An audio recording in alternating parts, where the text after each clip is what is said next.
Hello friends, very good morning to everyone. कैसे हो आप सब? आई होप सभी अच्छे होंगे। चलिए क्लास की शुरुआत करते हैं।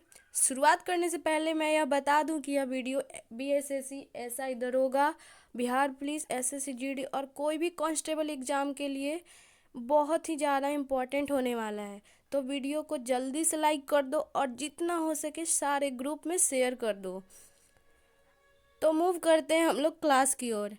आज से इंडियन पॉलिटी का वीडियो डेली अपलोड होगा और एकदम हम लोग शुरू से पढ़ेंगे। तो आइए हम लोग क्लास शुरुआत करते हैं।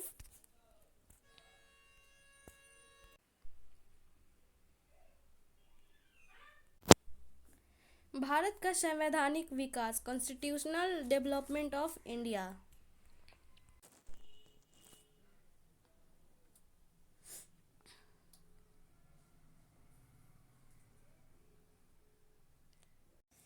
यह जो पीडीएफ है एनसीईआरटी पैटर्न सार संग्रह बुक का पीडीएफ है। तो हम लोग देखते हैं। इसमें जो क्वेश्चन आपको मिलेगा एकदम छाट कर, और इतने अच्छे अच्छे क्वेश्चन जो कि आपको लूसेंट में भी नहीं मिलेगा। लूसेंट को मतलब पूरा पढ़ना पड़ेगा, और इसमें सारा वो छाट के दिया गया है। आप ये सब क्वेश्चन को पढ़ेंगे तो बहुत सारे एग्जाम में काफ़ी यूजफुल होने वाला है। तो फर्स्ट क्वेश्चन है, रेगुलेटिंग एक्ट 1773 द्वारा सर्वोच्च न्यायालय की स्थापना कहाँ की गई थी? इसका आंसर है कलकत्ता में 1774 ईस्वी में।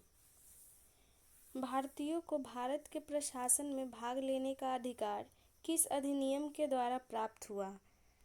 भारतीयों को भारत के प्रशासन में भाग लेने का अधिकार किस अधिनियम के द्वारा प्राप्त हुआ? तो चार्टर एक्ट 1833 के द्वारा भारत के प्रशासन में भाग लेने का अधिकार प्राप्त हुआ था सभी भारतीयों को।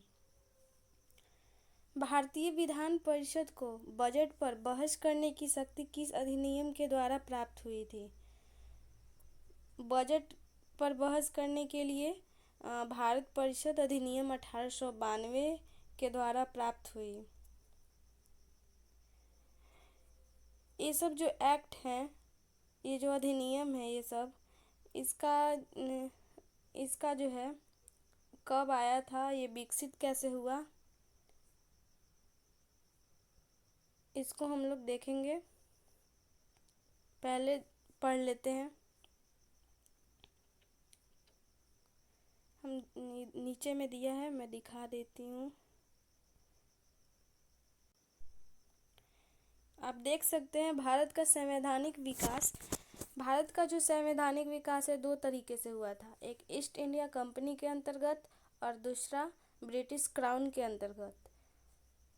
ईस्ट इंडिया कंपनी के अंतर्गत कौन कौन सा एक्ट आया? Regulating act 1773, Pitt's India act 1784, charter act 1793, charter act 1813, charter act 1833 और चार्टर एक्ट 1853।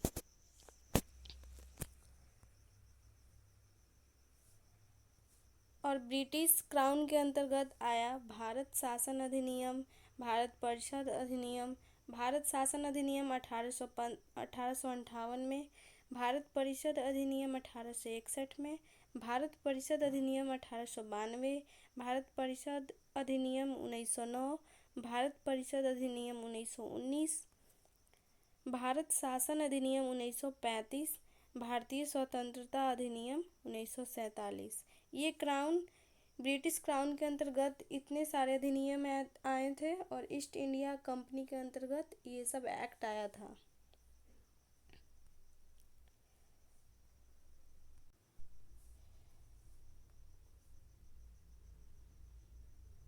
रेगुलेटिंग एक्ट 1773 द्वारा सर्वोच्च न्यायालय की स्थापना सबसे पहले कहाँ की गई थी? कलकत्ता में 1774 में। भारतीयों को भारत के प्रशासन में भाग लेने का अधिकार किस अधिनियम के द्वारा प्राप्त हुआ? चार्टर एक्ट 1833 के द्वारा। भारतीय विधान परिषद को बजट पर बहस करने की शक्ति किस अधिनियम के द्वारा प्राप्त हुई? भारत परिषद अधिनियम 1892 के द्वारा। केंद्रीय विधानमंडल सर्वप्रथम किस अधिनियम के द्वारा द्विसदनीय बनाया गया?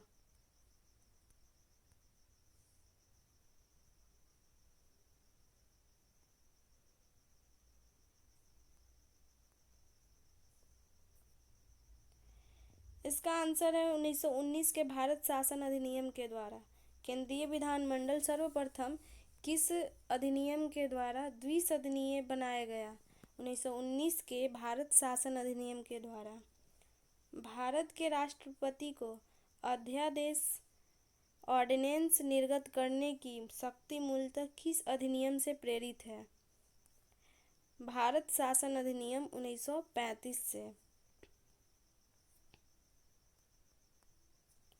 भारत के राष्ट्रपति को अध्यादेश निर्गत करने की शक्ति मूलतः किस अधिनियम से प्रेरित है?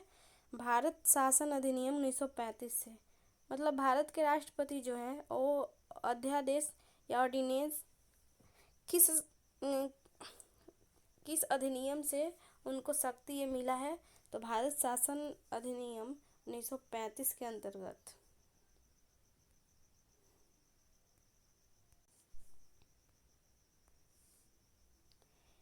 केंद्र में द्वैध शासन व्यवस्था किस अधिनियम के द्वारा लागू की गई थी?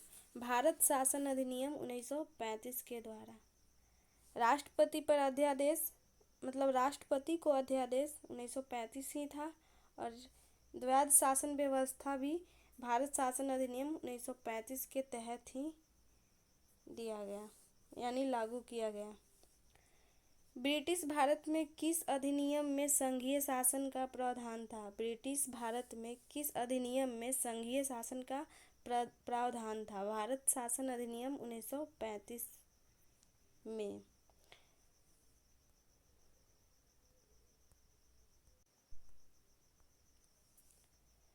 अखिल भारतीय संघ स्थापित करने का प्रावधान किस अधिनियम में किया गया था? भारत शासन अधिनियम 1935 में। भारत के संविधान में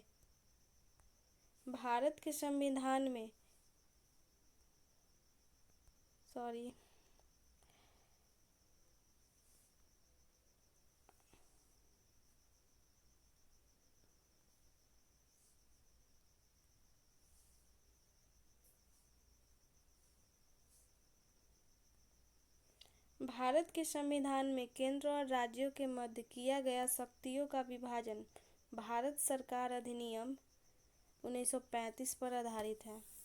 भारत के संविधान में केंद्र और राज्यों के मध्य किया गया शक्तियों का जो बंटवारा है भारत सरकार अधिनियम 1935 पर आधारित है।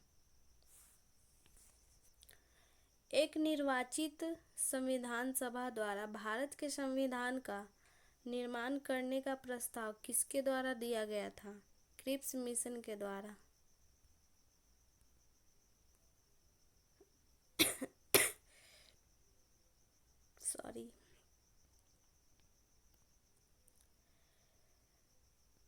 भारतीय संविधान सभा का गठन किसके अंतर्गत किया गया था? कैबिनेट मिशन 1946 ईस्वी के अंतर्गत। इसका आंसर है कैबिनेट मिशन 1946 ईस्वी के अंतर्गत भारतीय संविधान सभा का गठन कैबिनेट मिशन 1946 ईस्वी के अंतर्गत किया गया था। कैबिनेट मिशन के द्वारा प्रस्तुत योजना के अनुसार संविधान सभा में प्रांतों से प्रतिनिधियों का निर्वाचन किस अनुपात में हुआ था? 10 लाख की जनसंख्या पर एक सदस्य। कैबिनेट मिशन द्वारा प्रस्तुत योजना के अनुसार संविधान सभा में प्रांतों से प्रतिनिधियों का निर्वाचन किस अनुपात में था? 10 लाख की जनसंख्या पर एक सदस्य। भारतीय संविधान का निर्माण करने वाली संविधान सभा के सदस्यों का चुनाव किसके द्वारा किया गया था? विभिन्न प्रांतों की विधान सभाओं के द्वारा।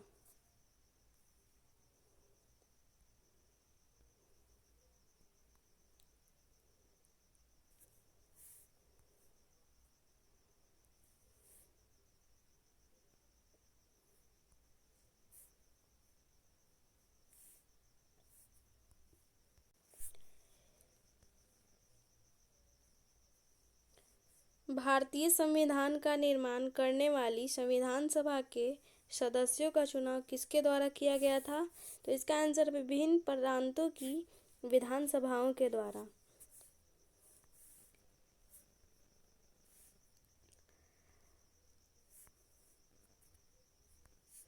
अंतरिम सरकार वर्ष 1946।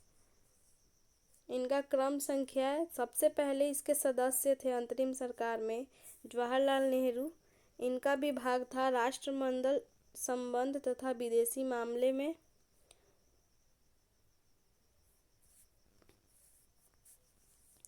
दूसरे थे सरदार वल्लभ भाई पटेल। ये थे गृह सूचना एवं प्रसारण मंत्री। डॉक्टर राजेंद्र प्रसाद जो थे खाद्य एवं कृषि मंत्री थे। जॉन मथाई उद्योग एवं नागरिक आपूर्ति थे।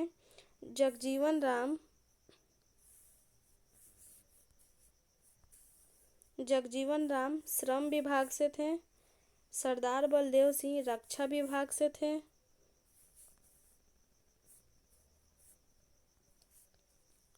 लियाकत अली खां वित्त विभाग से थे। सी राजगोपालाचारी शिक्षा एवं कला विभाग से। चित्तरंजन राजगोपालाचारी जो थे शिक्षा एवं कला के विभाग से थे। तो ये जो बुक है बहुत ही मज़ेदार बुक है। इसमें से जो क्वेश्चन लड़ते हैं एग्ज़ाम में बहुत ज़्यादा लड़ते हैं और टॉपिक वाइज क्वेश्चन 1 लाइन का क्वेश्चन है। इजी होता है पढ़ने में भी। अगर जो लोग तैयारी कर रहे हैं और जिनको रिवीजन करना है तो उनके लिए और भी वीडियो सपोर्टेड है। तो प्लीज़ चैनल को सब्सक्राइब करें और एक लाइक ज़रूर करें। धन्यवाद।